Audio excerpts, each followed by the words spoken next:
How's it going, everyone? This is the George here, and today I'm giving reviewing Predator Badlands. This is the newest film installment in the Predator franchise. Once again, directed by Dan Trachtenberg, who directed Prey and Predator: Killer of Killers, which was an animated Predator movie. Both those movies were on Hulu, but this one is being released in theaters. And this time, the Predator is the protagonist. We're introduced to Deck. He's the runt of the litter in his Predator clan, and he is thrown into exile after his father tried killing him and his brother tried protecting him. And he wants to prove himself by hunting down this unkillable monster creature called a callus. He teams up with a synthetic called Tia to hunt this down. And while this is happening, Tia's synthetic sister Tessa and the rest of Wayland Yutani Corporation are trying to hunt down the same creature. So when it comes to the Predator franchise, the first one with Arnold Schwarzenegger back in the 1980s, 1987 is fantastic. One of the best action movies of all time. This franchise has its okay movies. It has some of its not so good movies. The last one, directed by Shane Black, I think it was right around the time Disney bought Fox. Did not do well, was not well received. But ever since Fox was officially bought by Disney, the way they've handled the Predator franchise with Prey and Killer of Killers has been very good. They've been well received. Grant Tattenberg did a great job directing those movies. It added some new, fresh blood into the Predator franchise. I'll probably say this is probably one of the few franchises that has really benefited since Disney acquired it. Not saying every franchise hasn't benefited, but we kind of know the story. Yeah, Marvel has benefited despite its ups and downs, but Star Wars and Lucasfilm have not benefited. Looks like Alien is benefiting from the Disney acquisition, but Predator also looks like it's benefiting now as well. But there's a lot of risks with this movie because, as I said, the Predator is now the protagonist in this movie. This is the first Predator movie to be released in theaters since 2018, and it's also the first PG-13 rated Predator movie. Usually, Predator movies are rated R. The Predator is the antagonist. And so there is that concern. How are you going to handle a Predator that we are rooting for as our hero? And does the PG-13 rating mean that the action is going to be toned down? Because we go into these movies, regardless of how good or bad they are, for the amazing action.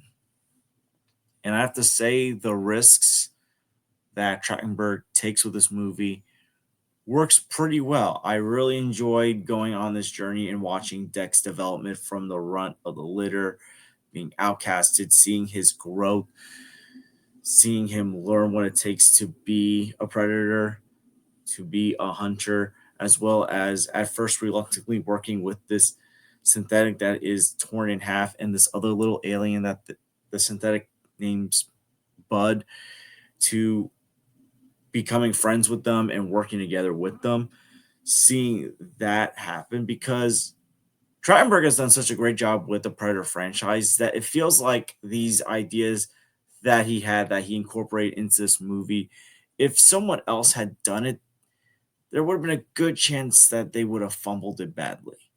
There's a good chance that you could have messed up the concept of a predator protagonist teaming up with a synthetic that makes quite a few quips. Although I'll say the quips that she makes aren't that annoying, but obviously for diehard fans of the Predator series that aren't used to quippy characters like her, they might get annoyed. But no, Deck was great. Seeing his growth, seeing him go on this journey to prove himself was great. There are subtitles with his dialogue because he speaks no language. And we also, this is a good expansion of the Predator universe because we learn that these predators are also referred to as the, sorry if I mispronounced this, Yahuja. I probably mispronounced that, but they're pronounced as different name and they have their own language.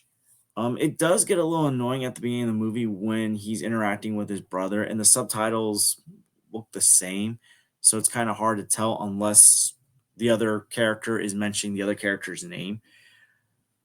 like who's talking and all that because the subtitles basically felt the same and the voices sounded similar.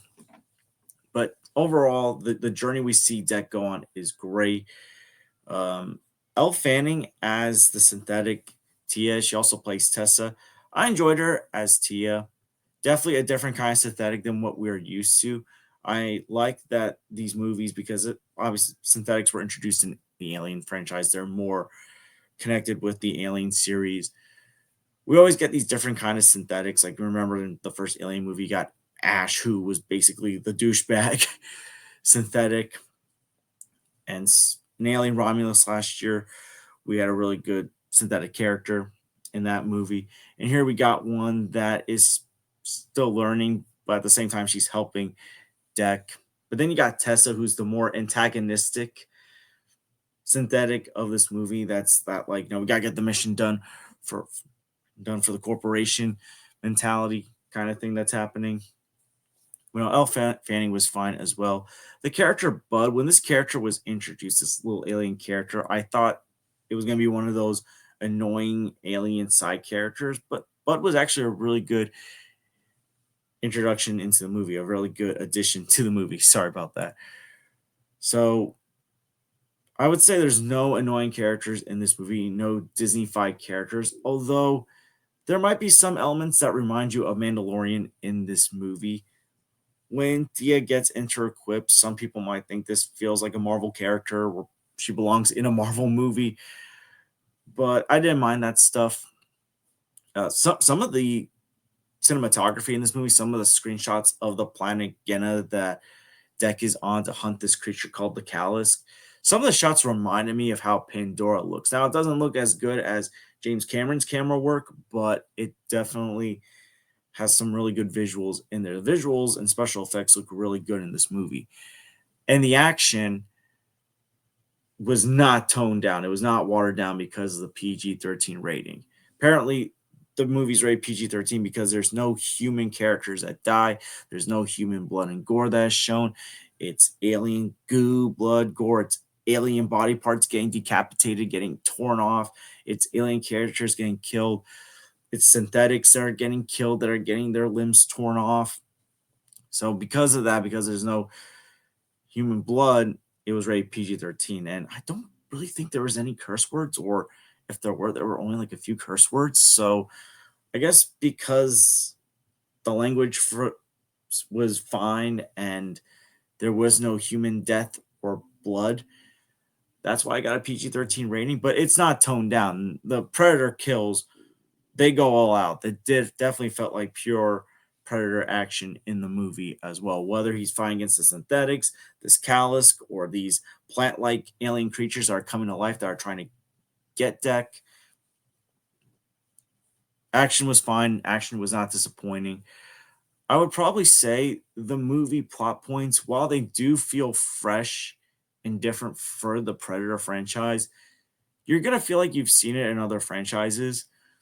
As I said, some of the stuff with Bud and Thea might remind you of a Star Wars movie or Star Wars show that you watch. Some of the Bud stuff I've heard get compared to Grogu from Mandalorian. So you're gonna probably see some similarities with that. I already mentioned Tia sometimes makes a couple quips like a Marvel character. The villain motivation. So the villains of this movie, minor spoiler, but the movie's been out for over a week, so not really big spoiler. Uh, Wayland Corporation are the antagonists. It's Tessa, the synthetic sister, and they're trying to get the Callus. And then when they discover Deck, they're also want to take Deck back home as well. These motivations feel like motivations we've seen in other movies. It'll remind you of the villains in Avatar, villains in other science fiction movies.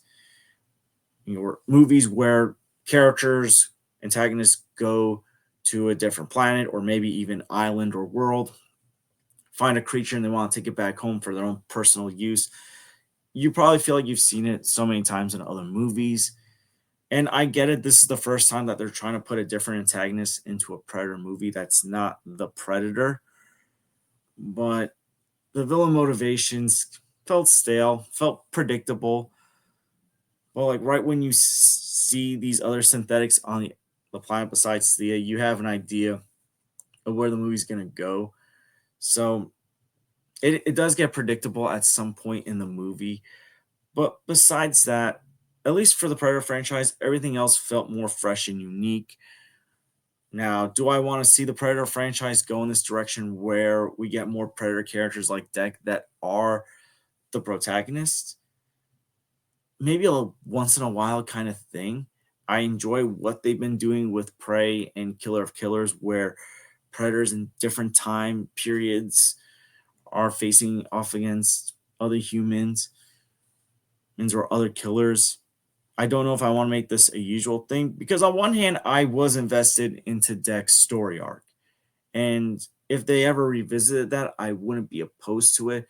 But the thing that I like about the Predator franchise is it does bounce around and goes into different time periods. And if they're going to keep going this route, I would like to see them go to different worlds or maybe focus in on different Predator characters, different kind of Yakujas, that kind of stuff. I wouldn't be opposed to synthetics being incorporated into more Predator movies as well. But I would like for them to keep going this direction where each Predator movie they do a different take because you don't want to become cookie cutter with this franchise. One of the things people enjoy about these new Predator movies is they're trying new stuff. So I don't want this to be a common thing where the Predator becomes a protagonist unless you have a really good, unique idea. And I would like to see Predators go against human against to go for that R-rated full-on action. Even though the action was great in this movie, we like to go into these movies to also see Predator versus human. But if you're going to go Predator versus another synthetic or another alien creature, add something new and fresh to it as well. But yeah, overall with Predator Badlands, I enjoyed this movie. I do recommend you go check it out. I'm glad that they released this in theaters instead of Hulu like they did the last couple of Predator movies. I think they should have gotten theater releases personally, but it is what it is. Overall, I'm gonna give Predator Badland B plus. I highly recommend you check it out. I don't think it's the best Predator movie that Dan Trachtenberg has made. I think Prey was phenomenal. Did a great job with that movie. But Badlands is definitely one of the better Predator movies. Definitely one of the better science fiction movies to have come out in theaters. And this is proof that a franchise that I think many people thought should not have probably gone past the first Predator movie or maybe the second Predator movie can find its way back if the right people are making the movies, writing the movies, and coming up with fresh new ideas to get people engaged. But yeah, those are my thoughts on Predator Badland. And what did you think of the movie? Did you see it? What's your favorite Predator movie that's come out that's not the first movie? Because I know everyone will probably say the first Predator. But yeah, let me know what your favorite Predator movie is down below. And I want to thank you guys for watching. Please like and subscribe if you haven't. Please share us with someone that is into the Predator movies. And I hope to see you guys real soon. Take care, everyone.